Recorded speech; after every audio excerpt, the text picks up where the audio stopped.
Hello बच्चों, welcome to कोग्नेटिक्स institute. स्वागत है आपका एक बार फिर से कोग्नेटिक्स पे। और आई होप आप सबकी तैयारी अच्छे से चल रही है और आपको मज़ा भी आ रहा है। ओ अगेन, यहाँ पे एक छोटी सी गलती कि यहाँ पे आज हमारा लेक्चर कौन सा है? लेक्चर नंबर 7 है ना। 6 लेक्चर हम देख चुके हैं भाई। आज है हमारा लेक्चर नंबर 7। चलो, 6 लेक्चर देख लिए हैं। आपके कोई डाउट्स हैं तो आप पोस्ट कर सकते हो, ठीक है। यूट्यूब के कमेंट कर सकते हो या फिर आपको क्या करना है, टेलीग्राम चैनल ज्वाइन करना है। आज हम क्या देखने वाले हैं? लास्ट क्लास में हमने इलेक्ट्रिक फील्ड के बारे में डिस्कस किया था। इलेक्ट्रिक फील्ड लाइंस के बारे में हमने काफ़ी हद तक चीज़ें डिस्कस कर ली थी। आई डोंट नो, मेरे कोई पॉइंट छोटा तो नहीं है। अगर कोई छूटा है तो ठीक है, देख लेना भाई। तो हाँ, ये स्लाइड सबसे ज़्यादा इंपॉर्टेंट है। सब्सक्राइब कर लो भाई, ठीक है। क्यों इतना वो दर्द दे रहे हो यार? सब्सक्राइब करो, इतने बढ़िया बढ़िया लेक्चर आपके लिए लेके आ रहे हैं हम। अगर आपको जेन्युइनली लग रहा है कि आपके अंदर इंप्रूवमेंट हो रही है, आपको मज़ा आ रहा है यहाँ पे पढ़ने में, आपकी चीज़ें क्लियर हो रही हैं, ठीक है, धक्के से सब्सक्राइब करने का कोई मतलब नहीं है कि आप सब्सक्राइब करके चले जाओ और उससे कोई फ़ायदा नहीं है। आपको जेन्युइनली लगता है कि ये लेक्चर्स आपके लिए हेल्पफुल हैं, सब्सक्राइब करो और ज़्यादा से ज़्यादा शेयर भी करो इसको। और जिसने टेलीग्राम चैनल नहीं ज्वाइन किया है तो इस क्यूआर को स्कैन करके वहाँ पे टेलीग्राम चैनल ज्वाइन कर सकता है। आप वहाँ पे डाउट ले लेना, मैं इंपॉर्टेंट नोट्स अपडेट कर दूंगा वहाँ पे, पीवाई क्यूज़ आपके डालते रहेंगे। चलो, इलेक्ट्रिक फील्ड पैटर्न के बारे में हम बात करते हैं, ठीक है। इलेक्ट्रिक फील्ड पैटर्न क्या बताता है ना? हमें पैटर्न बनाना है। आपको ड्रॉ करनी भी आ सकती हैं, आपको ये 1 मार्क में एमसीक्यू भी आ सकता है, ठीक है। आपको ड्रॉ करनी भी आ सकती है या फिर एमसीक्यू भी आ सकता है। चलो यार, पहला है हमारा एक क्यू चार्ज और यहाँ पे भी क्या है, एक क्यू चार्ज है। दोनों पॉजिटिव हैं। हाँ बिल्कुल, दोनों पॉजिटिव हैं क्योंकि नेगेटिव हमने बनाया ही नहीं। अगर नेगेटिव होते तो भाई बनाते उसको, ठीक है। अब हमने क्या क्या चीज़ें पढ़ी हैं। अब ये पैटर्न कैसे ड्रॉ करोगे? ये पैटर्न ड्रॉ करोगे अगर आपको इलेक्ट्रिक फील्ड लाइंस की प्रॉपर्टीज ध्यान है, ठीक है। इलेक्ट्रिक फील्ड लाइंस पॉजिटिव से निकलती हैं, तो मतलब यहाँ पे जितनी भी आप लाइंस बनाओगे वो निकल रही होंगी। एरो का ध्यान रखना, ठीक है। बाहर की तरफ ये निकलेंगी। सर आपने तो कहा था रेडियली बनानी है। हाँ रेडियली बनानी है। रेडियली अगर ये आइसोलेटेड चार्ज होता तो हम क्या बनाते? रेडियली बनाते, ठीक है। बाहर की तरफ ये निकलती हुई हमने क्या बनाई? इलेक्ट्रिक फील्ड बनाई। सर बीच में क्या सीन है ना? तब तक ले जाना भाई इनको। बीच में क्या सीन हो रहा है सर? देखो, पहले तो ना पोज करा करो और फिर बनाया करो, फिर मैच करा करो। सीखोगे तो तुम तब। क्लियर है? सीखना है तो भैया पोज करो तब जाके बनाओ। और ये रैंडम नहीं है, इनके पीछे का बहुत बड़ा लॉजिक है। अब यहाँ पे सर, यहाँ पे हमारी फील्ड लाइंस नहीं है। रीजन देखना, ये वाला जो रीजन है,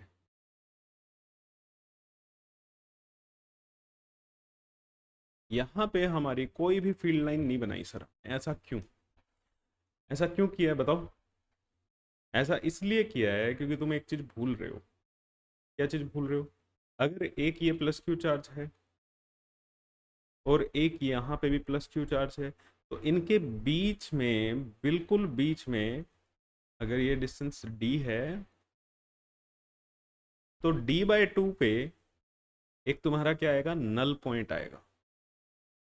क्या आएगा बेटा? Null point. नल पॉइंट क्या होता था? एक ऐसा पॉइंट जहां पे फोर्स की वैल्यू क्या हो जाए? जीरो हो जाए। यहाँ पे अगर तुम कोई चार्ज रखते हो तो उस पर कोई भी फोर्स नहीं लगेगा। अगर फोर्स नहीं लग रहा, ठीक है, इलेक्ट्रिक फील्ड क्या है? Force upon charge. अगर फोर्स की वैल्यू ही जीरो है तो इलेक्ट्रिक फील्ड भी यहाँ पे क्या होगी? जीरो। तो यहाँ पे इलेक्ट्रिक फील्ड आपकी क्या है? जीरो है। और अगर डिस्टेंस दे दें, ठीक है, ये किसके कारण है? नल पॉइंट के कारण। ये किसके कारण है? नल पॉइंट के कारण ऐसा हो रहा है, ठीक है। आई होप क्लियर है ये सब चीज। चलो, एक और बनाते हैं भाई। अब यहाँ पे एक है हमारा प्लस क्यू और एक है हमारा माइनस क्यू। ठीक है, प्लस क्यू और माइनस क्यू। अब यहाँ पे आपको पैटर्न बनाना है तो बनाओ। पॉजिटिव से ओरिजिनेट करती हैं, नेगेटिव पे टर्मिनेट करती है और क्लोज लूप नहीं बनाती हैं। सारी की सारी प्रॉपर्टीज की लिस्ट अपने सामने खोल लो। ठीक है, सारी की सारी प्रॉपर्टीज की लिस्ट अपने सामने निकाल लो बेटा।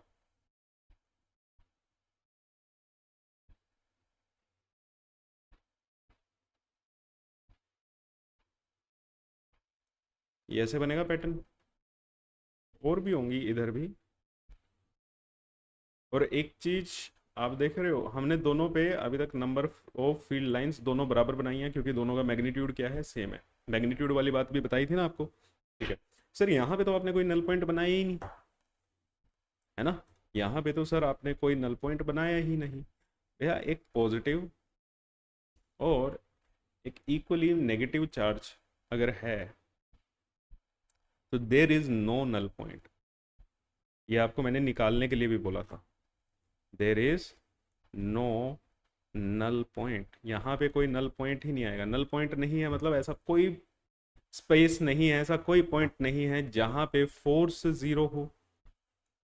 और फोर्स जीरो नहीं होगा तो इलेक्ट्रिक फील्ड भी जीरो नहीं होगी। इसीलिए यही तो आपका डाइपोल है।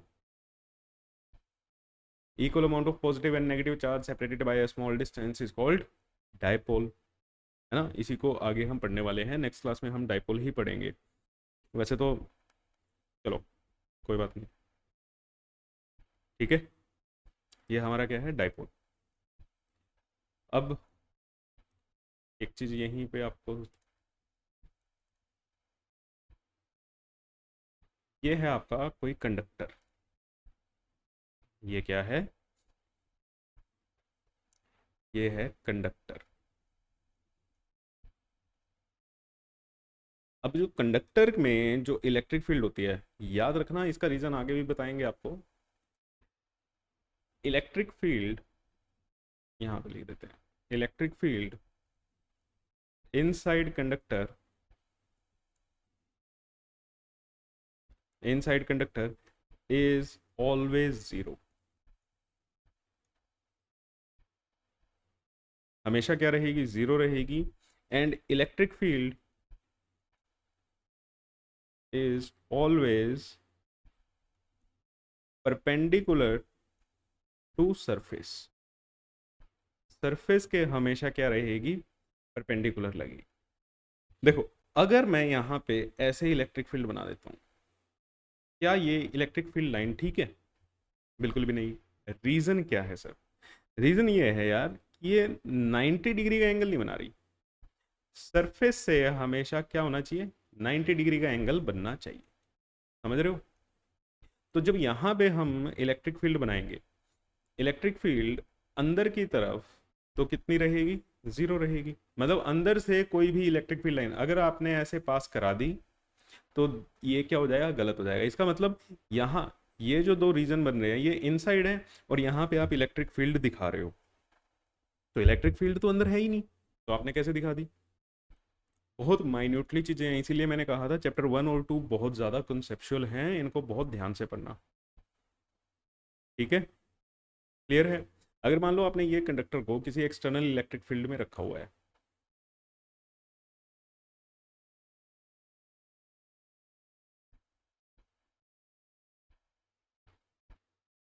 ये हमारी कोई एक्सटर्नल इलेक्ट्रिक फील्ड है। अब मतलब इलेक्ट्रिक फील्ड मेरी इस डायरेक्शन में है, इलेक्ट्रिक फील्ड इस डायरेक्शन में है, तो अब ये कंडक्टर है, कंडक्टर के अंदर आपको पता है इलेक्ट्रॉन्स भी होंगे और प्रोटॉन्स भी होंगे। मतलब पॉजिटिव चार्ज भी होगा और नेगेटिव चार्ज भी होगा। अभी मैं आपको बताता हूँ, जो कंडक्टर है ना उसका जो चार्ज आता है उसके सरफेस पे इकट्ठा हो जाता है। अगर इलेक्ट्रिक फील्ड इस डायरेक्शन में लग रही है तो मतलब पॉजिटिव चार्ज जो होगा वो राइट साइड में चला जाएगा, क्योंकि पॉजिटिव चार्ज के ऊपर इलेक्ट्रिक फील्ड की डायरेक्शन में क्या लगेगा, फोर्स लगेगा, और नेगेटिव चार्ज के ऊपर इलेक्ट्रिक फील्ड की ऑपोजिट डायरेक्शन में क्या लगता है, फोर्स लगता है। तो लेफ्ट साइड पे सारा का सारा नेगेटिव चार्ज इकट्ठा हो जाएगा, राइट साइड पे सारा का सारा पॉजिटिव चार्ज एक्यूमुलेट हो जाएगा।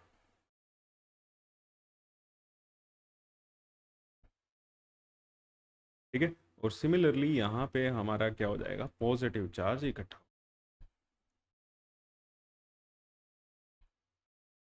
अब यहाँ पे अगर मुझे इलेक्ट्रिक फील्ड लाइंस बनानी है, यहाँ पे मुझे इलेक्ट्रिक फील्ड लाइंस अगर बनानी है, तो देखो इलेक्ट्रिक फील्ड की अंदर जीरो और सरफेस के परपेंडिकुलर, सरफेस के परपेंडिकुलर होनी चाहिए, ऐसे आएगी जो हल्का सा ऐसे।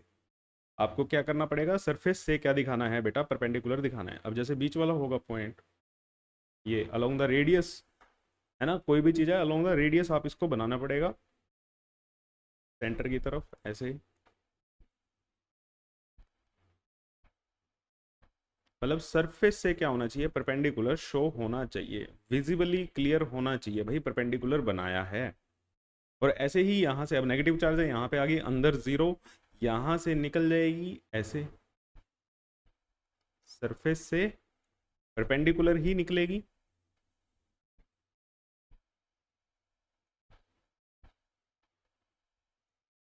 ये देखो गलती हो गई थी, ठीक है। अरे क्या हो रहा है भाई, बन जा। सरफेस के परपेंडिकुलर, ठीक है, वो हाथ चलते चलते ना वैसे ही पैटर्न ध्यान आ गया। तो ये बनेगी आपकी कंडक्टर की, कोई भी कंडक्टर हो, स्फेरिकल हो चाहे आप सिलेंड्रिकल ले लो। अपने सिलेंड्रिकल को इलेक्ट्रिक फील्ड में डाल दिया है, तो इसके लिए बनानी थोड़ी सी आसान हो जाएगी, क्योंकि यहाँ पे क्या है, सरफेस के परपेंडिकुलर ही है। ऐसे रहेगा, अंदर इलेक्ट्रिक फील्ड क्या रहेगी, जीरो रहेगी। अंदर इलेक्ट्रिक फील्ड क्या रहेगी, जीरो रहेगी। कंडक्टर वाला के हिसाब से कई बार पूछा भी जाता है।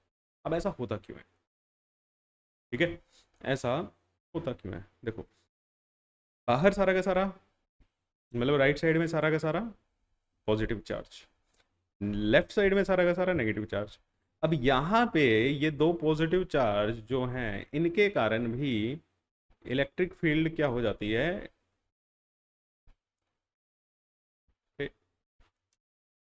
इलेक्ट्रिक फील्ड क्या हो जाती है, इंड्यूस हो जाती है। देखो पॉजिटिव चार्ज नेगेटिव चार्ज, अंदर की तरफ,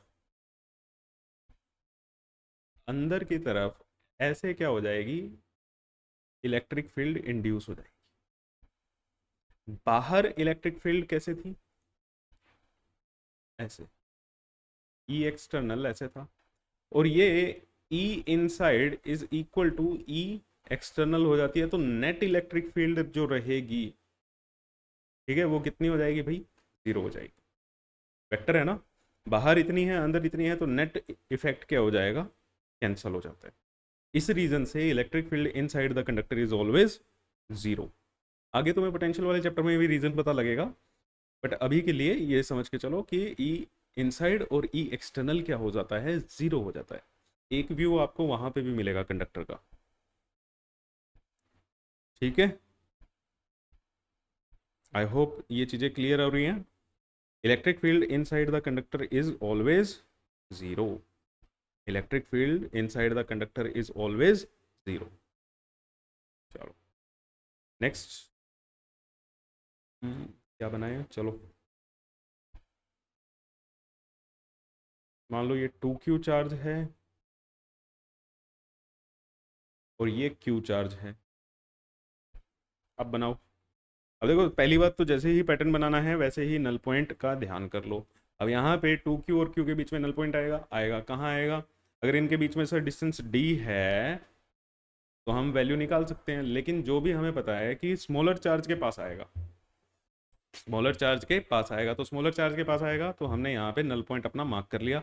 अब उसके अकॉर्डिंग इस रीजन में है ना, इसके आसपास इलेक्ट्रिक फील्ड हमें नहीं दिखानी, तो ये पॉजिटिव है, ये ऐसे चली जाएगी।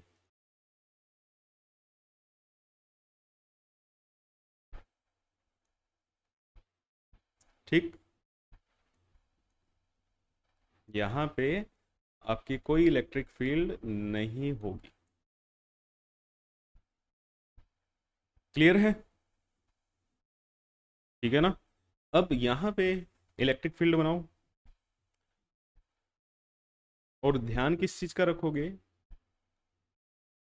कि भाई इलेक्ट्रिक फील्ड जो बनेगी इसका मैग्नीट्यूड डबल है, तो आपने क्यू वाले पे जितनी इलेक्ट्रिक फील्ड बनाई है उससे थोड़ी सी ज़्यादा ही बनाना, मतलब उसके तो एग्जैक्टली डबल ही बनाना। फिर इतना मैटर करता है, बिल्कुल। ठीक है, इतना मैटर करता है। काउंट करके देखेंगे एक बार। एक इस पे काउंट करते हैं, 1 2 3 4 5 6 7। तो 1 2 3 4 5 6 7 8 9 10।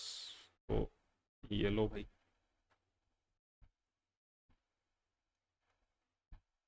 मेरे हिसाब से अब होगी होंगी। तो ये कुछ ऐसा पैटर्न बनेगा। आपको पैटर्न आइडेंटिफाई करने भी आएंगे, ठीक है? पैटर्न आपको आइडेंटिफाई करना भी आएगा कि which of the following pattern of electric field is correct, option में दे देंगे। और ट्रस्ट में बहुत बढ़िया क्वेश्चन बनता है, क्योंकि यहाँ पे रट्टे वाले जो बच्चे हैं ना, बहुत बच्चे होते हैं, देखो आपको भी पता है,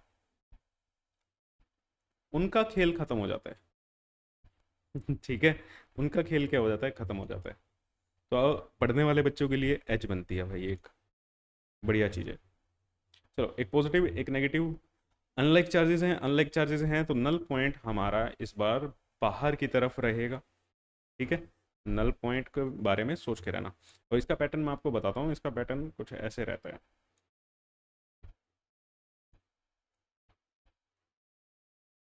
नेट पे देखोगे एग्जैक्ट मिल जाएगा, मेरा इतना एग्जैक्ट तो नहीं बन रहा है।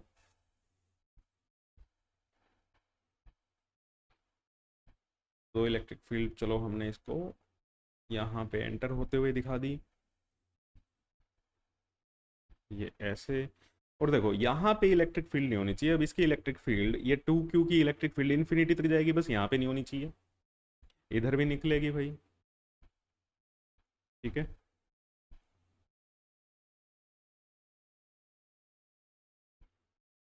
ऐसे करके निकल जाएगी।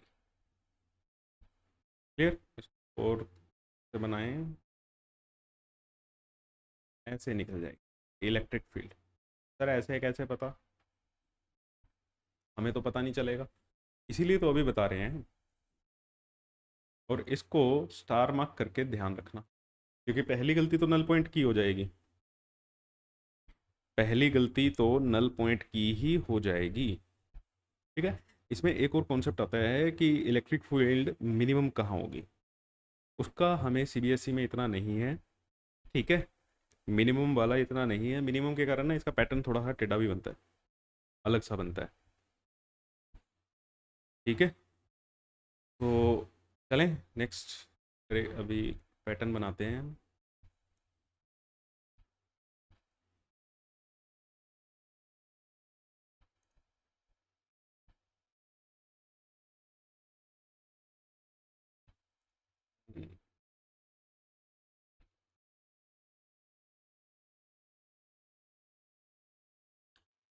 इस पे बनाते हैं।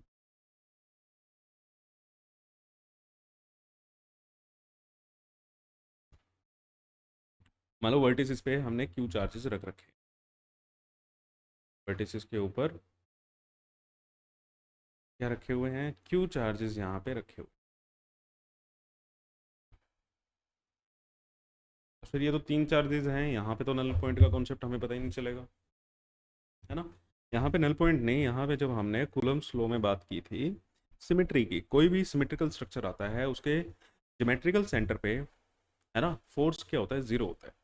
मतलब इसका जो ज्योमेट्रिकल सेंटर बनेगा यहाँ पे, सेंट्रोइड जो इसका बनेगा, वहाँ पे कोई भी इलेक्ट्रिक फील्ड नहीं होगी। मतलब फोर्स नहीं होगा तो इलेक्ट्रिक फील्ड भी ये नहीं होगी। तो इसका ऐसे बनाना, ठीक, हर तरफ से निकलेगी, ऐसे हो जाएगी।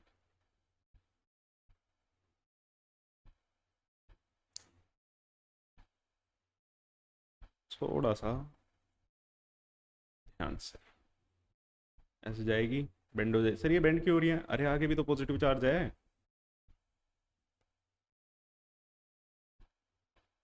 ओ गलत है ना।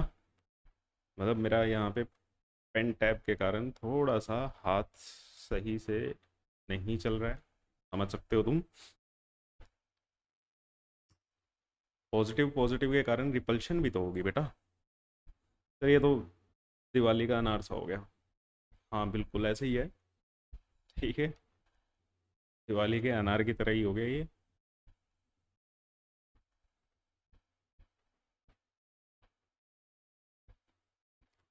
फिगर आप अपनी बुक में भी देख सकते हो, मैं आपको रीज़न बता रहा हूँ ऐसे हम क्यों बना रहे हैं।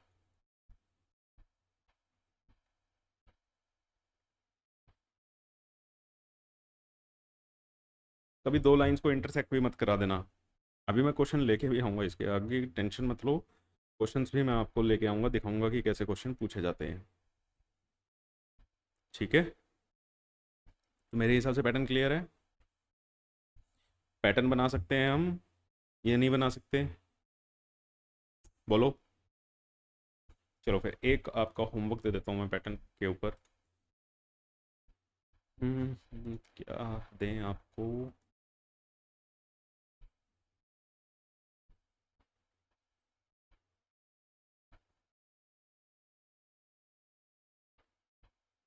हम्म,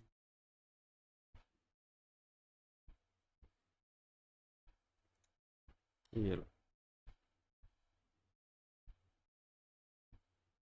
ठीक है, और यहाँ पे हम क्या करते हैं, हमने एक यहाँ पे पॉजिटिव चार्ज बिठा दिया। पॉजिटिव क्यू चार्ज हमने यहाँ पे बिठा दिया। और भाई क्या बात करें, यहाँ पे ये मटेरियल जो है,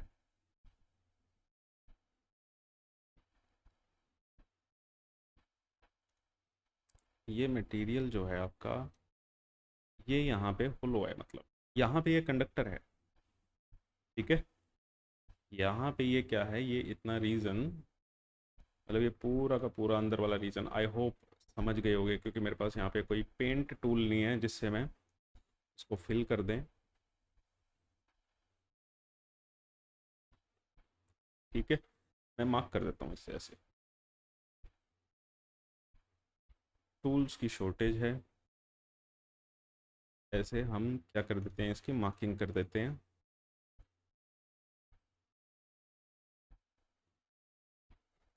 ये सब क्या है, कंडक्टिंग मटेरियल है।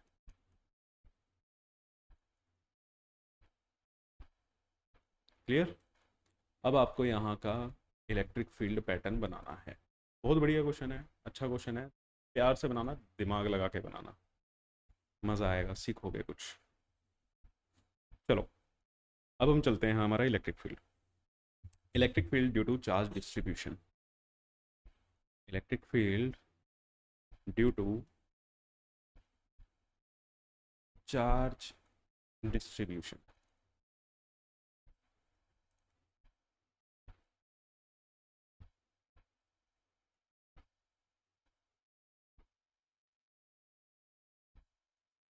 अब चार्ज डिस्ट्रीब्यूशन क्या होता है।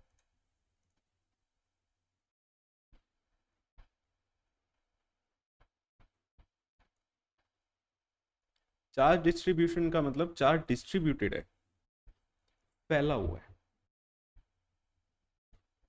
अभी हमने क्या पढ़ा, पॉइंट चार्ज पढ़ रहे थे हम, है ना। एक चार्ज है, इसके कारण इलेक्ट्रिक फील्ड ऐसे निकलेगी। कोई आर डिस्टेंस दूर पे ये इलेक्ट्रिक फील्ड कितनी होती है, के क्यू बाई आर स्क्वेयर होती है ना। ये जो हमने के क्यू बाई आर स्क्वेयर पढ़ी, क्या ये डिस्ट्रीब्यूटेड चार्ज के कारण थी, है भाई। क्या ये डिस्ट्रीब्यूटेड चार्ज के कारण थी, नहीं। समझ रहे हो, ये चार्ज तो एक पॉइंट चार्ज था, एक ही जगह पे कंसंट्रेटेड था। तो हमने तो यही पढ़ा है। लेकिन अब हम क्या करने जा रहे हैं, कि चार्ज पूरे के पूरे सरफेस पे क्या होगा, फैला होगा। मीन्स आपका जो चार्ज है वो इस बॉडी पे ऐसे फैला हुआ है। समझना अब इस चीज को। और आप क्या कह रहे हो, कि इससे आर डिस्टेंस दूर पी पॉइंट पे इलेक्ट्रिक फील्ड की वैल्यू बता दो। सर के क्यू बाई आर स्क्वायर कर दो। मान लो इस पे अगर प्लस क्यू चार्ज डिस्ट्रीब्यूटेड है, सर के क्यू बाई आर स्क्वायर कर दो। नहीं कर सकते, क्योंकि के क्यू बाई आर स्क्वायर जो आपने इलेक्ट्रिक फील्ड निकाली वो किसके कारण थी? किसके कारण थी? पॉइंट चार्ज के कारण। तो हमें जो इलेक्ट्रिक फील्ड पता है, देखो मेरे पास क्या इंफॉर्मेशन है वो चीज़ देखा करो, है ना? समझ रहे हो भाई? मेरे पास क्या इंफॉर्मेशन है उस चीज़ का इस्तेमाल करो। क्लियर? मेरे पास इंफॉर्मेशन क्या है कि सर हमें पॉइंट चार्ज का पता है। तो अगर मैं इसमें से, इतनी बड़ी बॉडी है यार, इस बॉडी को छोटे छोटे पॉइंट्स में तो डिवाइड कर ही सकता हूँ। मैंने एक यहाँ पे छोटा सा पॉइंट चार्ज मान लिया, जिस पे हमने क्या ले लिया? चार्ज क्या है? डी क्यू है। अभी हम करेंगे, मैं आपका बेस तैयार कर रहा हूँ कि इसमें हमारा प्रोसेस क्या लगेगी। बच्चों को इंटीग्रेशन है ना, इंटीग्रेशन करेंगे, लेकिन क्यों करनी है भाई इंटीग्रेशन? उस चीज़ को भी तो समझो। क्योंकि हम इस पूरी बॉडी को छोटे छोटे चंक्स में क्या कर सकते हैं? डिवाइड कर सकते हैं। अब देखो, इन सभी के कारण आप इस पी पॉइंट पे इलेक्ट्रिक फील्ड निकाल लो और जोड़ दो। सर ऐसे तो बहुत बड़ा पड़ जाएगा। उसी के लिए तो टूल है हमारे पास, इंटीग्रेशन का। उसी के लिए तो हमारे पास कौन सा टूल यूज करेंगे हम? इंटीग्रेशन वाला टूल यूज करेंगे। तो समझ आया हम क्या करेंगे? हम यहाँ पे we will write electric field at point P, at point P due to small element having charge d q. अब यहाँ पे जो स्मॉल डी ई आएगी, छोटी सी हमारी जो इलेक्ट्रिक फील्ड निकलेगी, है ना, वो किसके कारण निकलेगी? K D q by r square. Then we will add we will add all the we will add electric field due to all the elements using integration, integration का इस्तेमाल करके हम सारे के सारे क्या कर देंगे? जोड़ देंगे। क्लियर? तो मेरे हिसाब से अब यहाँ पे आपको चीज़ें क्लियर हो जाएंगी। तो थोड़ा सा चार्ज डिस्ट्रीब्यूशन का भी देख लो यार, चार्ज डिस्ट्रीब्यूशन कैसे होता है। चार्ज डिस्ट्रीब्यूशन के लिए आपने 2-3 टर्म्स पढ़ी हुई हैं, पढ़ी हैं, क्लास 11th में भी पढ़ी थी। एक होते हैं लीनियर, वहाँ पे मास के लिए पढ़ी होगी, लीनियर मास डेंसिटी, है ना, सरफेस मास डेंसिटी। यहाँ पे चार्ज के लिए आ जाएगी linear charge density. Linear charge density क्या होती है? When charge is distributed, when charge is distributed over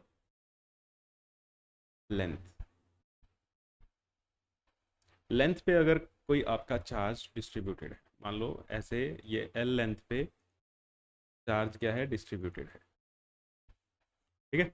तो L लेंथ पे अगर Q चार्ज डिस्ट्रीब्यूटेड है, इसको हम लेमडा से लिखते हैं। तो लीनियर चार्ज डेंसिटी क्या होती है? Linear charge density lambda is equal to charge divided by length.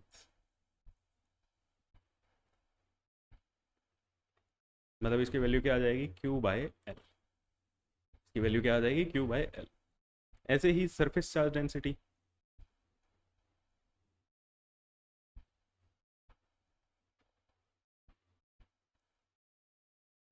Surface charge density हमारी सिग्मा होती है जब चार्ज पूरे के पूरे सरफेस पे डिस्ट्रीब्यूटेड होता है।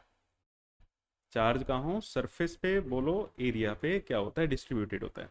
तो सिग्मा क्या आ जाएगा? जैसे इसका, ठीक है, कोई बेटर बनाओ, कोई डिस्क है, उस पे चार्ज क्या है, डिस्ट्रीब्यूटेड है, रेडियस इसकी आर है, तो यहाँ पे charge upon area, charge Q है, एरिया ए है, एरिया की वैल्यू डाल दो। जैसे यहाँ पे तो हम पाई आर स्क्वायर डाल सकते हैं, अब एरिया जिस पे भी हो, जहाँ पे भी हो, उसका एरिया आपको डालना है। मैं यहाँ पे जनरल फॉर्मूला लिख रहा हूँ कि होता क्या है। ऐसे ही होती है हमारी volumetric charge density, volume charge density.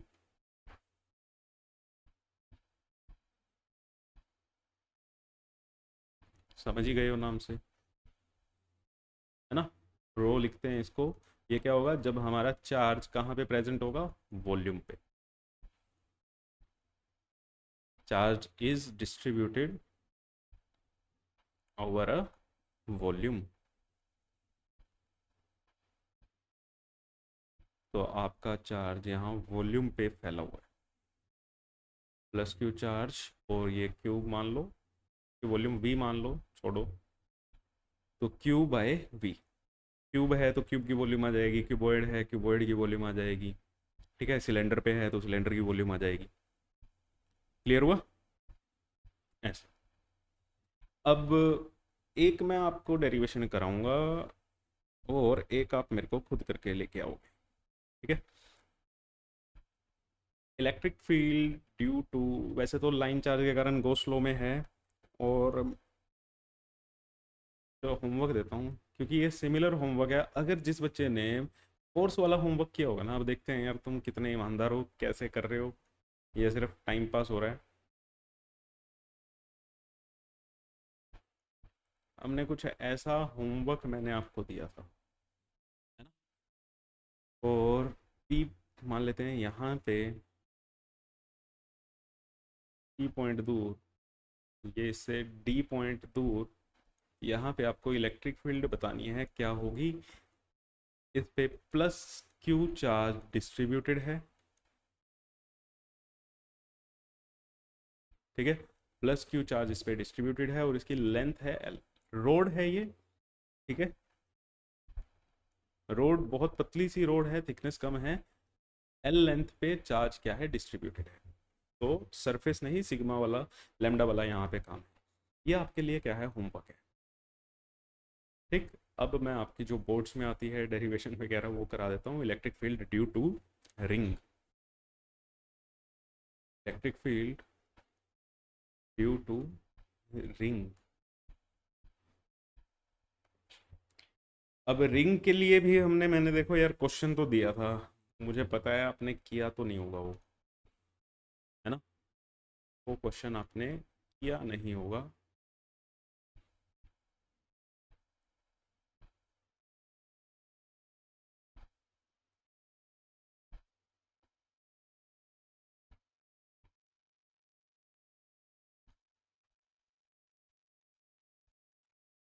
ठीक है। अब यहाँ पे देख लेना, क्योंकि फोर्स वाला भी सेम कॉन्सेप्ट ही आ सकता है बेटा, उसमें भी कोई ज़्यादा वो दिक्कत की बात नहीं है।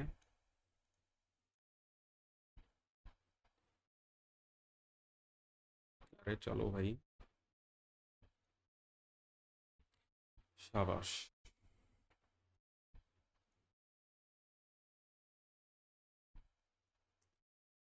चलो बहुत बढ़िया काम हो गया ये तो, हम अपने हाथ से ही बना लेते हैं। वो तो हटाते हैं पहले। अच्छा ये अब चल गई है, ये लो चल गया तो ठीक है। ऐसा एक क्वेश्चन था, बताओ, जो हमने दिया था, और यहाँ पे रिंग की रेडियस मान लो ए। अब इस क्वेश्चन को ध्यान से देख लेना, ये फोर्स की फॉर्म में भी है, वैसे आया नहीं है आज तक फोर्स के लिए कभी, और ना ही आएगा। मतलब ऐसा तो नहीं कह सकते कि ना ही आएगा, आने को तो आ सकता है, ठीक है। अब ये एक रिंग है, रिंग के ऊपर पॉजिटिव चार्ज डिस्ट्रीब्यूटेड है,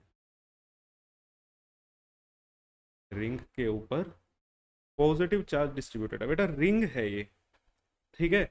आपने अगर फिंगर में कोई रिंग पहनी हुई है या रिंग आपने देखी है, तो रिंग के बीच में सरफेस क्या होता है, खाली होता है।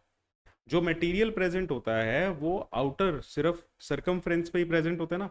अब हमने मान लिया यहाँ पे लैम्डा क्या है, इसकी लीनियर चार्ज डेंसिटी। ठीक, lambda is linear charge density. अब लीनियर चार्ज डेंसिटी क्या होती थी, चार्ज अपॉन लेंथ, और इस पे प्लस क्यू चार्ज हमने डाला हुआ है। तो कितना आ जाएगा, क्यू लेंथ कितनी होगी इसकी, 2 पाई ए, 2 पाई ए। ठीक है, और यहां से इसके सेंटर से एक्स डिस्टेंस की दूरी पे, ठीक है, एक्स डिस्टेंस दूर हमें पी पॉइंट पे इलेक्ट्रिक फील्ड की वैल्यू बतानी है। हमें किसकी वैल्यू बतानी है, इलेक्ट्रिक फील्ड की वैल्यू बतानी है। अब नॉन इन्फॉर्मेशन हमारे पास क्या है, मुझे क्या पता है, मुझे तो सर पॉइंट चार्ज के कारण पता था, आपने पॉइंट चार्ज के कारण बताया था, क्यू के कारण। एक्स डिस्टेंस पे अगर इलेक्ट्रिक फील्ड लिखनी होती तो मैं यहाँ पे क्या लिखता, के क्यू बाई एक्स का स्क्वायर, ऐसे ही होगा। अब वही कॉन्सेप्ट हम लगाएंगे जो अभी हमने पढ़ा है, कि यहाँ पे मैं एक एलिमेंट मार्क कर लूंगा। ठीक है, एक छोटा सा मैंने यहाँ पे एक एलिमेंट ले लिया। कलर चॉइस बेकार होगी भैया, ग्रीन कलर का ले लेते हैं। यहाँ पे हमने एक छोटा सा, ठीक है, एक छोटा सा एलिमेंट लिया बेटा। अब ये एलिमेंट पे चार्ज कितना हम मान रहे हैं, डी क्यू चार्ज है, और इसकी लेंथ कितनी है, डी एक्स लेंथ का ये है। ठीक है, सॉरी एक्स मत लो, डीएल लेंथ का हम ले लेते हैं, क्योंकि एक्स तो हमें पॉइंट बताना है। ठीक है, तो सबसे पहले हमने किया क्या है,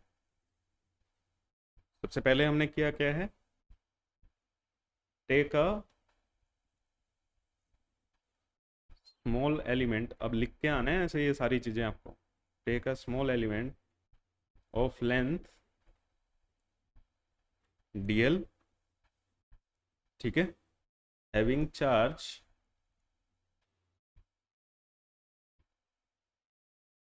d q, having charge d q. अच्छा, अब इस एलिमेंट पे जो चार्ज है वो डी क्यू है, डी क्यू की वैल्यू निकाल सकते हैं। देखो डी क्यू क्या हो जाएगा, लेमडा इंटू डी एल हो जाएगा। ये समझे या नहीं समझे, लीनियर चार्ज डेंसिटी इसीलिए दी होती है। देखो चार्ज क्या होता है, देखो ना यार, charge upon length, linear charge density इसकी लेमडा है, तो चार्ज हमारे पास डी क्यू था, लेंथ इसकी क्या थी, डी एल थी, तो d q is equal to lambda d l. नहीं तो आप यूनिटरी मेथड से भी जा सकते हो। हमें पता है 2 पाई ए लेंथ पे चार्ज कितना है, प्लस क्यू, तो यूनिट लेंथ पे कितना हो जाएगा, क्यू बाई 2 पाई ए, जिसको ही हमने क्या कहा है, लेमडा कहा है, और डीएल लेंथ पे हमारा कितना हो जाएगा, Q into 2 pi a into D L. तो यहाँ पे लेमडा की वैल्यू जब तुम पुट करोगे तो यही तो आएगा, 2 pi a into D L. तो डी क्यू की वैल्यू पता लग गई, लग गई। तो इसके कारण यहाँ पे क्या मैं निकाल सकता हूँ, इलेक्ट्रिक फील्ड लिख सकता हूँ। हाँ सर, अब तो लिख सकते हैं। इसके कारण यहाँ पे जो मेरी इलेक्ट्रिक फील्ड होगी वो ऐसे होगी,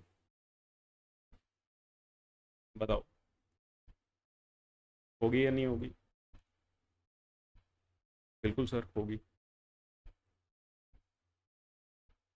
ठीक है, इसके कारण इस साइड क्या होगी, मेरी इलेक्ट्रिक फील्ड होगी। अब ये स्मॉल एलिमेंट है, तो इसके लिए जो मैं इलेक्ट्रिक फील्ड लिखूंगा वो बहुत छोटी इलेक्ट्रिक फील्ड लिखी जाएगी, डीई।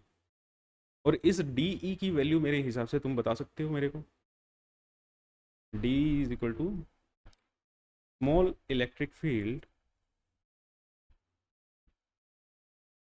Due to element. ठीक है, और इसकी वैल्यू कितनी होगी, तो ये पॉइंट चार्ज की तरह बिहेव करेगा, के डी क्यू अपॉन, ये डिस्टेंस कितना हो जाएगा भाई, ये 90 डिग्री का एंगल है, ये डिस्टेंस हमारा क्या हो जाएगा, एक्स स्क्वेयर प्लस ए स्क्वेयर। तो एक्स स्क्वेयर प्लस ए स्क्वेयर का whole square is equal to K D Q upon x square plus A square, x square plus A square. अब सर यहीं पे हम क्या करते जाएंगे, जोड़ते जाएंगे इसको, ठीक है, बिल्कुल बात ठीक है, लेकिन उसके लिए थोड़ा सा और देखो यार, इसके बिल्कुल सिमेट्रिकली ऑपोजिट, इसके बिल्कुल ही सिमेट्रिकली ऑपोजिट मेरे पास यहां पे है ना, मेरे पास यहां पे भी तो एक एलिमेंट है, वो बिल्कुल इसके ऑपोजिट होगा। हाँ सर होगा, है ना। अगर वो इसके बिल्कुल ऑपोजिट होगा तो उसके कारण भी एक इलेक्ट्रिक फील्ड होगी ऐसे, बताओ। इसकी भी लेंथ, इस पे भी चार्ज कितना, बिल्कुल सिमेट्रिकल एलिमेंट लिया डी क्यू, लेंथ इसकी भी डी एल, तो इसके कारण भी जो डी ई आएगी वो भी यही आएगी, K D Q upon x square plus ए स्क्वेयर, बिल्कुल आएगी सर। तो फिर यहाँ पे दिक्कत है, अगर मैं ऊपर वाले की जोड़ता हूँ तो ये अभी जुड़ रही है ना, एक चीज को दो दो बार नहीं जोड़ेंगे। तो इसका अब अगर मैं देखूं, यहाँ पे हम क्या करेंगे, रिजोल्व करेंगे, यहाँ पे हमें क्या करना पड़ेगा, रेजोल्यूशन करना पड़ेगा। अगर ये एंगल थीटा है, ये एंगल भी क्या होगा, थीटा होगा, ठीक है। और फिर तो ये एंगल भी थीटा और ये एंगल भी क्या होगा, थीटा होगा, ठीक है। क्लियर है, अरे भैया बताओ क्लियर है या नहीं है। एक काम और करता हूँ मैं आपके लिए, कलर ही चेंज कर देते हैं सो दैट कंफ्यूजन ना रहे तुम्हें। ये लो, ठीक है, अब तो ठीक है, ये डी। अब मैं एक काम करता हूँ, यहाँ पे बहुत ज़्यादा रश हो गया है इस पेज पे, तो हमें अगले पेज पे चलना चाहिए।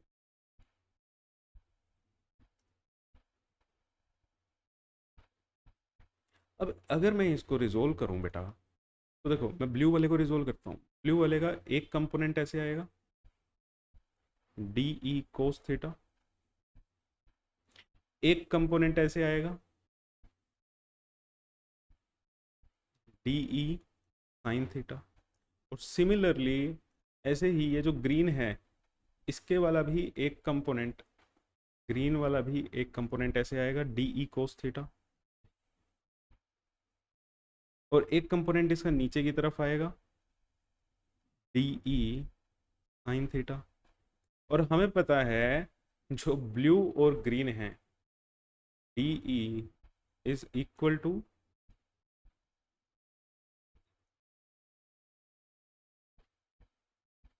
इनका मैग्नीट्यूड तो बराबर ही है। अगर इनका मैग्नीट्यूड बराबर है तो ये और ये कैंसल आउट हो जाएंगे। अब इस पी पॉइंट पे, इस पी पॉइंट पे नेट जो इलेक्ट्रिक फील्ड बची है ना, नेट इलेक्ट्रिक फील्ड किस कंपोनेंट के कारण बची, यहाँ पे डी ई कोस थीटा के कारण बची। दोनों ही कंपोनेंट क्या बचे हैं, डी ई कोस थीटा बचे हैं। तो मतलब जो हमारी इलेक्ट्रिक फील्ड होगी वो सिर्फ डी ई नहीं, वो डी ई कोस थीटा होगी, क्योंकि यहाँ पे एंगल का भी खेल है, हर पॉइंट के लिए एंगल क्या हो रहा है, बदल रहा है ना। हर एक पॉइंट के लिए अगर मैं यहाँ पे कोई एलिमेंट मानता हूँ वाइट वाला, तो उसके लिए जो एंगल बनेगा क्या वो सेम बनेगा, नहीं बनेगा। तो थोड़ा सा हमें एंगल को भी ध्यान में रखना था। लेकिन इसके ही अपोजिट एक यहाँ पे ऑपोजिट में एक सिमेट्रिकल एलिमेंट जरूर होता जो यहाँ पे बना था, और उनका इन दोनों का एंगल क्या होता, बराबर होता। समझा हमने इतना खेल क्यों करा है। अब यहाँ पे तुम्हारे पास दो चॉइसेस है, दो चॉइसेस क्या है। अब या तो आप इंटीग्रेशन करो डी ई कोस थीटा का, और या फिर आप कह सकते हो यहाँ पे पी पॉइंट पे नेट इलेक्ट्रिक फील्ड कितनी होगी सर, 2 DE cos थीटा होगी। तो या फिर आप इंटीग्रेशन किसका करोगे, 2 DE cos थीटा। अब क्या वैल्यू सेम आएंगी, वैल्यू सेम आएंगी जब आप ध्यान रखोगे लिमिट्स का। अगर देखो आप सिंगल एलिमेंट के कारण ले रहे हो, ये हमारा क्या है, सिंगल एलिमेंट के कारण है, आपने इसमें सिमेट्रिकल एलिमेंट को नहीं ऐड करा, जबकि यहाँ पे आपने कर दिया, तो यहाँ पे लिमिट्स का फर्क रहेगा बेटा। लिमिट्स कहाँ से कहाँ तक डलेंगी, है ना। लिमिट्स देखो, पूरी रिंग बनानी है हमें, क्या बनानी है, रिंग बनानी है। तो रिंग जब बनाएंगे, रिंग के लिए लगना चाहिए, अगर सिंगल एलिमेंट है तो मैं पूरी रिंग का रखूंगा 0 से 2πa। अभी बताऊंगा ये लिमिट कैसे आई। और अगर आप दो एलिमेंट्स की आप जोड़ रहे हो तो आपको तो सिर्फ आधी ही रिंग बनानी पड़ेगी यार, क्योंकि ऑलरेडी इस वाले कंपोनेंट में जब आपने 2 DE cos थीटा करा तो ग्रीन वाले के साथ साथ ब्लू वाला इसमें ऑलरेडी ऐड हो गया, है ना। ऐसे ही अगर मैं यहाँ पे ये पर्पल वाला बनाऊं, इसके ऑपोजिट यहाँ पे यहाँ वाला कंपोनेंट ऑलरेडी ऐड हो जाएगा 2 DE cos थीटा में। तो मैं आधी रिंग का करूं तब भी मेरी पूरी रिंग वाली कैलकुलेशन आ जाएगी, क्योंकि दूसरा एलिमेंट अपने आप ऐड हो रहा है, दूसरा एलिमेंट क्या हो रहा है, अपने आप ऐड हो रहा है। ठीक है, लिमिट का फर्क आएगा आपके पास। यहां से आप करोगे तो 0 से πa तक ही कर लो, तब भी आपका क्या आ जाएगा, आंसर आ जाएगा, तभी आएगा सही आंसर। तो अदरवाइज आप पूरी की करोगे और 2 DE cos थीटा से करोगे तो आपने एलिमेंट्स को एक्सेसली जोड़ दिया। ठीक है, तो इसीलिए हम DE cos थीटा का ही इंटीग्रेशन करते हैं। क्लियर है, चलो भाई आगे चलें। तो नेट इलेक्ट्रिक फील्ड क्या होगी, DE cos theta, DE cos theta. अब वैल्यू पुट करो सबसे पहले, k dq upon x square plus a square into cos theta k q by l into x square, q by l नहीं, q by 2πa। चलो अभी काम करते हैं, लैम्डा की टर्म में लिखते हैं, lambda dl upon x square plus a square into cos theta. अब k कांस्टेंट बाहर ले लो, लैम्डा तो कांस्टेंट है, q बाई एल है ना, q बाई 2πa, ना तो a चेंज हो रहा। देखो यार लैम्डा क्या था, q अपॉन 2πa, q भी चेंज नहीं हो रहा, 2 भी चेंज नहीं हो रहा, पाई भी चेंज नहीं हो रहा, a भी चेंज नहीं हो रहा, a रेडियस है, रेडियस थोड़ी चेंज हो रही है, तो ये पूरा का पूरा कोई चेंज थोड़ी होएगा, वेरिएबल थोड़ी रहेगा, कांस्टेंट रहेगा, कांस्टेंट है तो बाहर आ गया। अब हमारे पास क्या रहा, dl upon x square plus ए स्क्वेयर, एक्स स्क्वेयर प्लस ए स्क्वेयर की अगर मैं बात करूं तो क्या वो चेंज हो रहा है, सर एक्स भी चेंज नहीं हो रहा, ए भी चेंज नहीं हो रहा, तो एक्स स्क्वेयर प्लस ए स्क्वेयर क्यों चेंज होएगा, उसको भी बाहर ले। सारे पॉइंट्स क्लियर। तो dl इंटू cos थीटा हमारे पास ये रहेगा, dl इंटू cos थीटा ये हमारे पास रहेगा। ठीक है, अरे भाई क्या इतना समझ आया, इतनी चीज तो समझ आई ना, बिल्कुल समझ आ गई सर। अब सर यहाँ पे आपने कहा था एंगल भी सबके लिए चेंज हो रहा है, हाँ यार एंगल सबके लिए चेंज तो हो रहा है, लेकिन हमारे यहाँ पे अभी कोस थीटा है, तो हम एंगल को बार बार ना करके यहाँ से इस ट्राइंगल से कोस थीटा की वैल्यू निकाली जा सकती है, बताओ, कोस थीटा की वैल्यू निकाली जा सकती है, निकाली जा सकती है सर। कोस थीटा को हम क्या लिख सकते हैं, base upon hypotenuse X upon under root X square plus ए स्क्वेयर लिख सकते हैं, एक्स स्क्वेयर प्लस ए स्क्वेयर लिख सकते हैं, बिल्कुल लिख सकते हैं। तो यहाँ पे वैल्यू डालो, और एक्स स्क्वेयर प्लस ए स्क्वेयर में भी यार कुछ भी वो नहीं है ना, तो मैं उसको बाहर ही ले लूँ और नेट पावर यहाँ पे 3/2 कर दूँ, और इंटीग्रेशन किसकी रहेगी, एल की। एल मेरा क्या है, यहाँ से स्टार्ट हो गए, एक चक्कर जब आप लगा लोगे, है ना, एलिमेंट को रखते रखते एक चक्कर जब आप लगा लोगे तब आपकी रिंग बन जाएगी। तो एक चक्कर लगाओगे मतलब एक बार सरकमफ्रेंस घूम रहे हो, तो 0 से 2 पाई ए, 0 से 2 पाई ए। तो k lambda x upon x square plus ए स्क्वेयर की power 3/2 into l, d l का integration l into 2 pi a. तो फाइनल हमारे पास रिजल्ट क्या आएगा? K lambda x upon x square plus ए स्क्वेयर के पावर 3/2 इंटू 2 पाई ए। ये आपके पास रिजल्ट आएगा। लैम्डा की वैल्यू पुट करो, Q/A 2 pi a into x square plus A square की पावर 3/2 इंटू 2 पाई ए। से ये कैंसिल, तो हमारी जो नेट इलेक्ट्रिक फील्ड आई क्या आई? KQ(x) upon x square plus ए स्क्वेयर की power 3/2। KQ(x) upon x square plus ए स्क्वेयर की पावर 3/2, ये आपकी नेट इलेक्ट्रिक फील्ड आई। ठीक है, क्लियर है? बहुत बढ़िया। अब मैं यहाँ से आपको कुछ इंपॉर्टेंट चीज़ें बता रहा हूँ।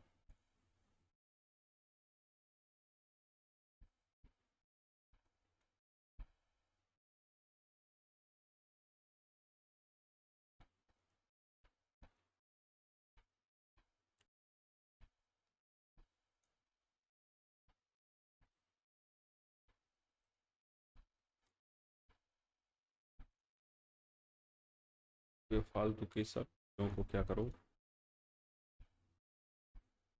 हटाओ यहाँ से। अपने काम की चीज़ रखेंगे और समझेंगे।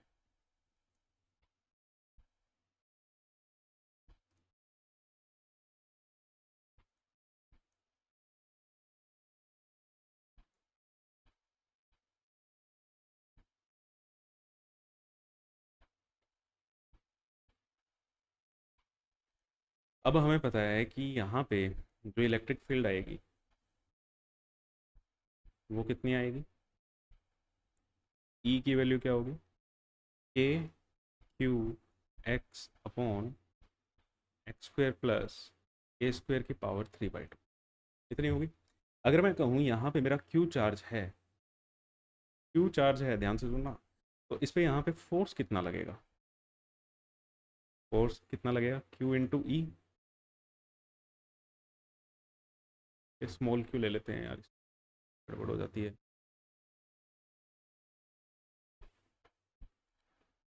चलो दोबारा ही लिखना पड़ेगा सब। अगर मैं यहाँ पे Q चार्ज पुट कर देता हूँ तो इस Q चार्ज पे कितना फोर्स लगेगा? Force on charge Q naught कर लो। तो F is equal to Q naught into E.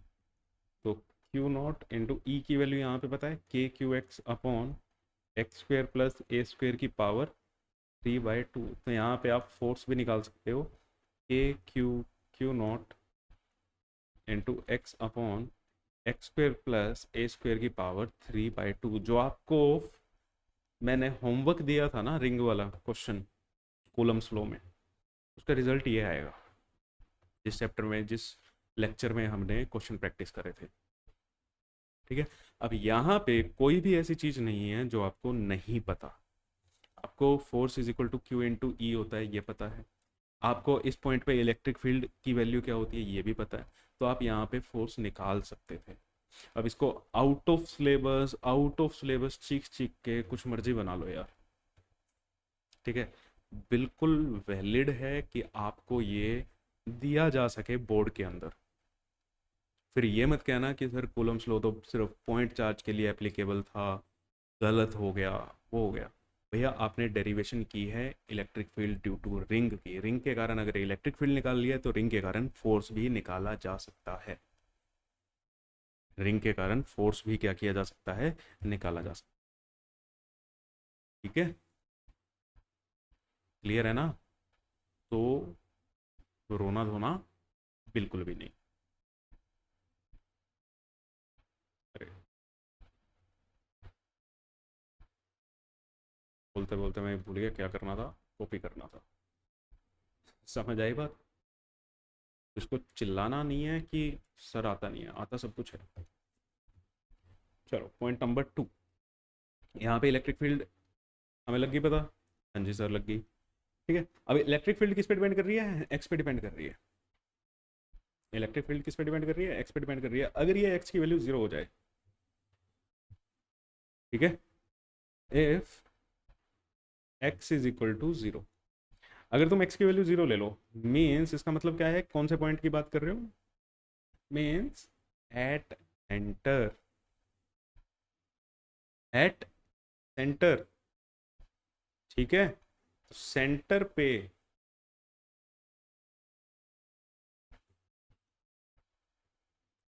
Centre पे बात हो रही है अब।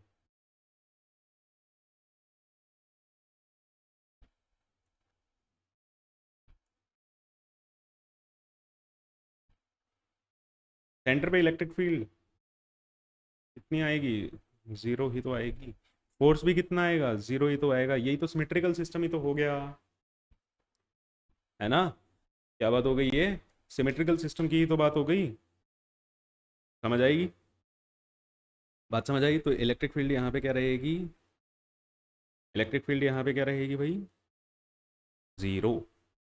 इलेक्ट्रिक फील्ड यहाँ पे क्या रहेगी? जीरो। चलो,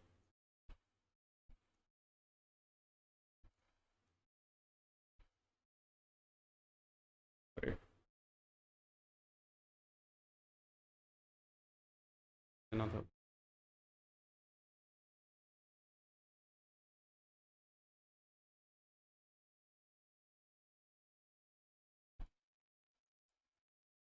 ठीक है, समझ आ रहा है। आई नो लेक्चर लंबा खींच रहा है, और लंबा खींचना भी चाहिए, क्योंकि मैं यहाँ पे इसको ख़त्म करके ही एक ही बार में पूरा ख़त्म कर देंगे, ताकि समझ भी आता रहे। अगली क्लास में तो आधी चीज़ें भूल जाओगे।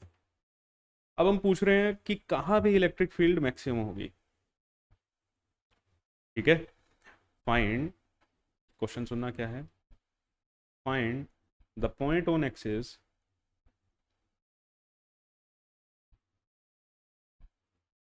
Where electric field is maximum.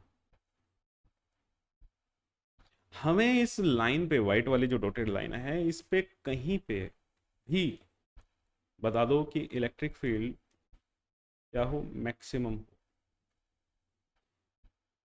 ठीक है, ये लाइन हमने पीछे तक कर दी है। इस लाइन पे कहीं पे भी बता दो भैया इलेक्ट्रिक फील्ड क्या हो रही है? वो मैक्सिमम हो रही है। ठीक है, समझ आया ना? जैसे ये थी,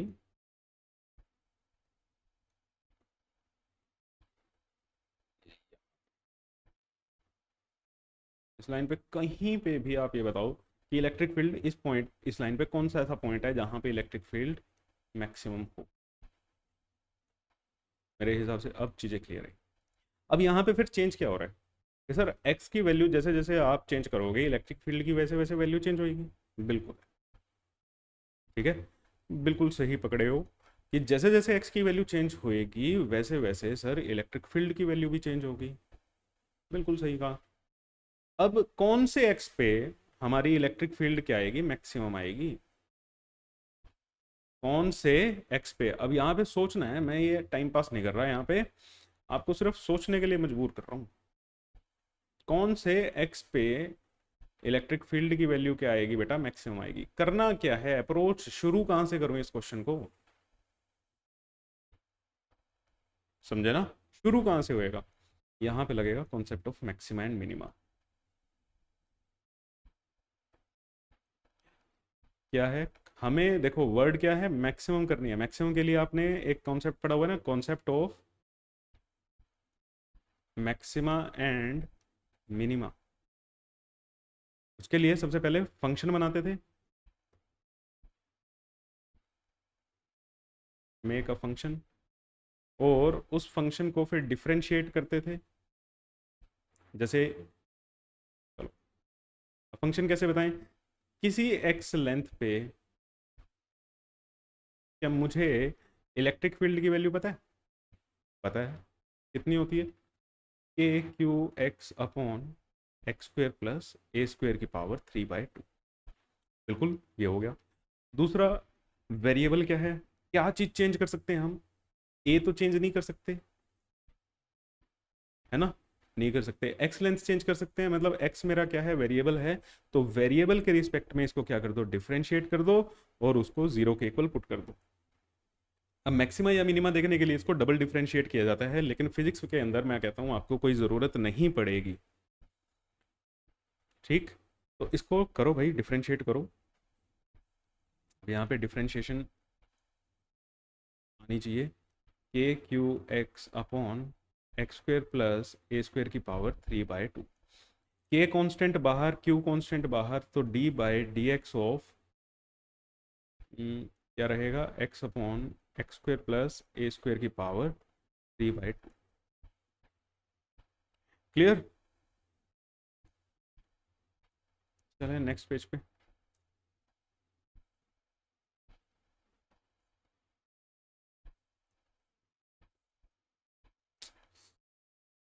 टेक्नोलॉजी बहुत खतरनाक चीज है। अब इसको डिफरेंशिएट कर लो भाई, के क्यू, प्रोडक्ट रूल लगा लें,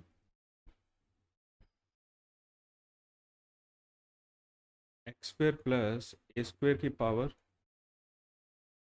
3/2। ठीक है, सॉरी -3/2, इस पावर को ऊपर ले जाए, एक्स का डिफरेंशिएशन क्या हो गया, 1 हो गया, प्लस अब एक्स की इंटू -3/2, पावर आगे, पावर में से एक कम, पावर में से एक कम करोगे कितना बनेगा, -5/2, और फिर इसका एक्स का इंटीग्रेशन, एक्स स्क्वेयर का इंटीग्रेशन क्या हो जाएगा, 2x। ये हमारे पास आया, और इसको किसके इक्वल पुट करना है, जीरो के। इसको किसके इक्वल पुट करना है, जीरो के, है ना? अब यहाँ से जब मैं जीरो के इक्वल पुट करूँगा तो ये के क्यू उधर जाके क्या हो गया, जीरो हो गया। मेरे पास फंक्शन क्या बचा, एक्स स्क्वेयर प्लस ए स्क्वेयर की पावर -3/2 इज इक्वल टू, यहाँ से 2 से 2 कैंसिल, और उधर लेके जाएंगे जीरो के, तो ये क्या हो जाएगा, 3x into x square plus ए स्क्वेयर की पावर -5/2। ठीक है, अब इसको सोल्व करें। अब ये एक्स स्क्वेयर इधर और इधर बेस सेम में है ना, एक्स स्क्वेयर प्लस ए स्क्वेयर की पावर कितनी आ जाएगी, -3/2 plus 5/2 is equal to 3x square आएगा, sorry, which is equal to x square plus A square, x square plus A square, इतना ही बनेगा ना ये? हाँ ठीक है, इज इक्वल टू 3x का स्क्वेयर। क्लियर? तो यहाँ से हमारे पास x की वैल्यू क्या आएगी, a upon plus minus a upon √2। मतलब ये एक ऐसा पॉइंट है, ये एक ऐसा पॉइंट है जहाँ पे electric field at this point, electric field is maximum. अब ये बता क्या रहा है, ठीक है, वो भी देख लेते हैं। ये बता क्या रहा है वो भी जल्दी से देखो, फिर आपका लेक्चर एंड करते हैं, 1 घंटे से ऊपर हो गया है ना, देख भी नहीं पाओगे।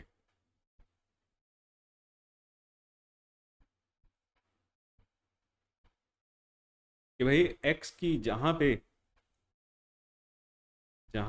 x की वैल्यू a/√2, और ऐसे ही पीछे भी ले जाओ, जहाँ पे ये वैल्यू a/√2 होगी, प्लस माइनस का मतलब समझ आया, जहाँ पे x की वैल्यू क्या हो जाएगी, a/√2, ये था माइनस में और ये था प्लस में, इन दोनों पॉइंट पे इलेक्ट्रिक फील्ड क्या रहेगी, मैक्सिमम रहेगी। इन दोनों पॉइंट पे इलेक्ट्रिक फील्ड क्या रहेगी, मैक्सिमम रहेगी। ठीक है, और इसका ग्राफ भी बनता है, इसका ग्राफ भी आपके लिए बहुत इंपॉर्टेंट है।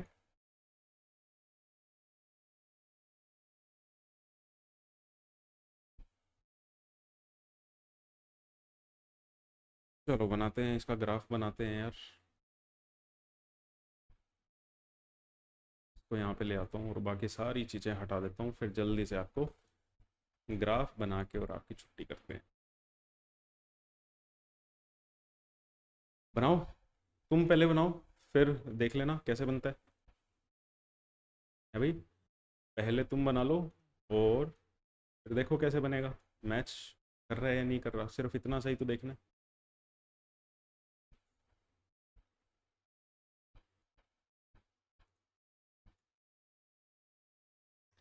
सेंटर पे इलेक्ट्रिक फील्ड 0, यहाँ पे a/√2 पे मैक्सिमम पॉजिटिव वाली, और यहाँ पे a/√2 पे मैक्सिमम लेकिन नेगेटिव साइड में मैक्सिमम।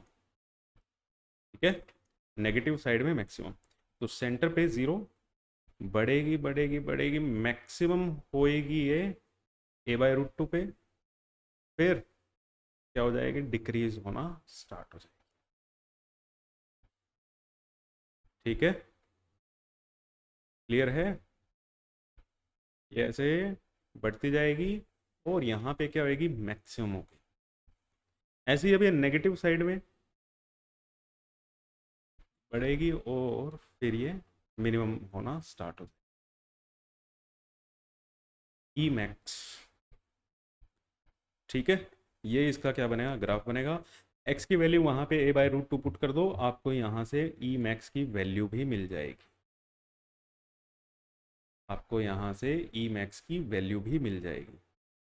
ठीक है, चलो बहुत बढ़िया, ये टॉपिक हमने कंप्लीट कर लिया है और आई होप आपको मज़ा भी आया होगा पढ़ के। मिलते हैं आपसे नेक्स्ट क्लास में, तब तक के लिए रिवाइज करके आना, आगे क्वेश्चंस भी लगाएंगे और फिर डायपोल स्टार्ट करेंगे।